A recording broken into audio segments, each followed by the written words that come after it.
நாட்டுக்கோழி சிக்கன் செய்ய போகிறோமா இன்றைக்கி. அதுக்கு ஒரு 1/2 கிலோ நாட்டுக்கோழியை க்ளீன் பண்ணி வச்சுருக்கேன். மஞ்சப்பொடியெல்லாம் போட்டு நல்லா கழுவி க்ளீன் பண்ணி வச்சுருக்கேன். கொத்தமல்லி தழை கொஞ்சம், கருவேப்பிலை கொஞ்சம், ஒரு பெல்லாரி வெங்காயம், ஒரு தக்காளி பெரிய சைஸு, ஒரு 5-6 அளவுக்கு உள்ள ஒரு 10 நபர் உள்ள சின்ன வெங்காயம்.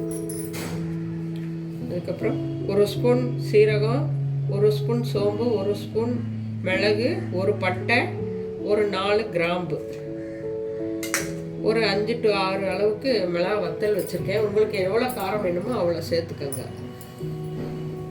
இப்போ இந்த நாட்டுக்கோழி சிக்கனுக்கு கோழியை வேக வச்சு எடுத்துக்கிறோமா. இந்த நாட்டுக்கோழி பீஸை அதுக்கு ஒரு 2 ஸ்பூன் அளவுக்கு நல்லெண்ணெய் சேர்த்துக்கிறேன்.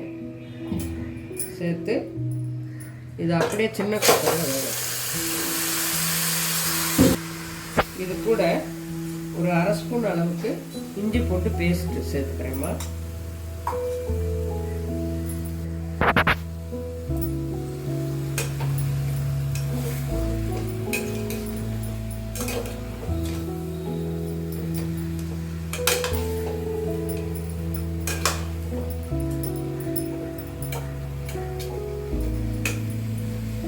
நல்லா கறி வதங்கிடுச்சு.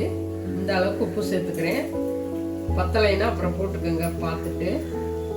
குக்கரை வெயிட் போட்டு ஒரு 2 விசில் விட்டுக்கிறேம்மா. போதும். இது குட்டி தான் கோழி. உங்கள் கறிக்கு ஏற்ற மாதிரி நீங்கள் விசில் விட்டுக்கோங்க. எப்படி இருக்குன்னு பார்த்து. நான் 2 விசில் விட்டு எடுத்துக்கிறேன். கோழிக்கறி வேகிறதுக்குள்ளரையும் இந்த எடுத்து வச்ச சோம்பு, சீரகம், மிளகு, 4 கிராம்பு, ஒரு பட்டை லேசாக வறுத்துக்கிறேம்மா.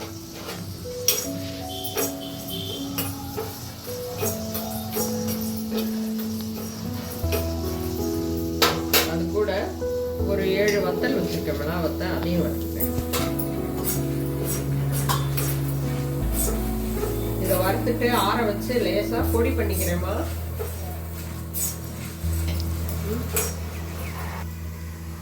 சிக்கன் வறுக்கிறதுக்குமா ஒரு 3 ஸ்பூன் அளவுக்கு நல்லெண்ணெய் ஊற்றிக்கிறேம்மா. எண்ணெய் கொஞ்சம் நிறைய விட்டால் தான் நல்லாயிருக்கும்.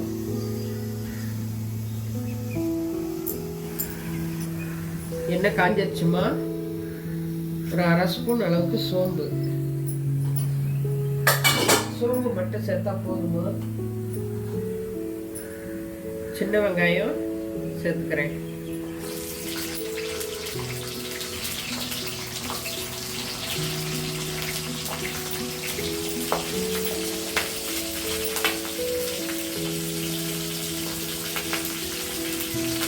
பெரிய வெங்காயம் ஒரு கைப்பிடி அளவுக்கு சேர்த்துக்கிறேங்க.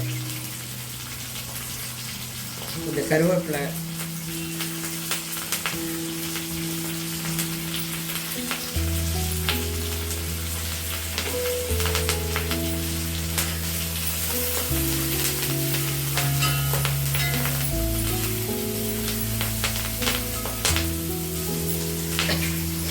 வெங்காயம் வதங்கினது போதுமா.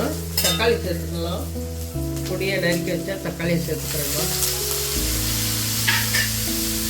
தக்காளி நல்லா வதங்கட்டுமா. இதுக்கு உண்டான உப்பு சேர்த்துறேம்மா. ஏற்கனவே கறியில் உப்பு போட்டிருக்கோம், அதனால் ஒரு அளவான உப்பு சேர்த்துக்கிறேன். நீங்கள் சாப்பிட்டு பார்த்து உப்பு சேர்த்துக்கோங்க. உங்களுக்கு தகுந்தாப்பெல்லாம் காரம் உப்பெல்லாம் நீங்கள் பார்த்து சேர்த்துக்கோங்க. நான் எல்லாமே அளவாக போடுறேன். கரெக்டாக இருக்கும் நான் போடுற அளவு. கொஞ்சம் வதக்கட்டுமா தக்காளி.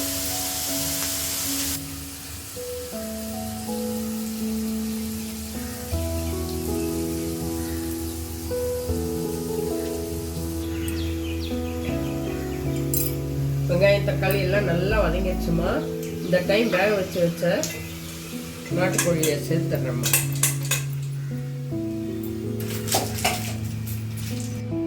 இது கூட ஒரு 1/2 ஸ்பூன் தனி மிளகாத்தூள் சேர்த்துக்கிறேம்மா. ஒரு கிராம்பு தூள் இருந்தால் நீங்கள் சேர்த்துக்கோங்க. கறி மசாலா அது இருந்தால் சேருங்க, இல்லைன்னா தேவையில்லை. ஏற்கனவே நம்ம தூள் பண்ணி வச்சுருக்கோம் கிராம்பு பட்டையெல்லாம். நான் ஒரு 1/4 ஸ்பூன் அளவுக்கு சேர்த்துக்கிறேன்.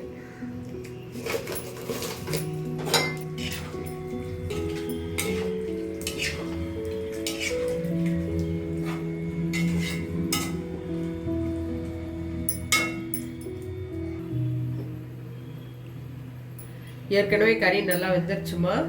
இப்போ இந்த தண்ணி வத்துற வரைக்கும் கொஞ்சம் நேரம் வேகட்டுமா, அந்த காரம் பிடிக்கட்டாமா. நல்லா தண்ணி இல்லாமல் வெந்துருச்சுமா. இப்போ நம்ம பொடி பண்ணி வச்சுருக்க தூளை சேர்த்துக்கலாம்.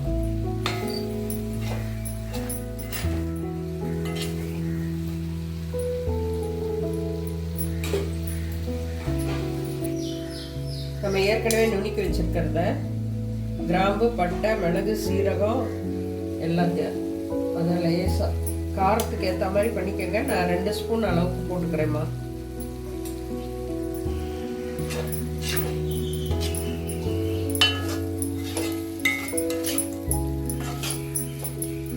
மூடி வைக்காதீங்கம்மா, இன்னும் கொஞ்ச நேரம் வச்சுட்டோம்.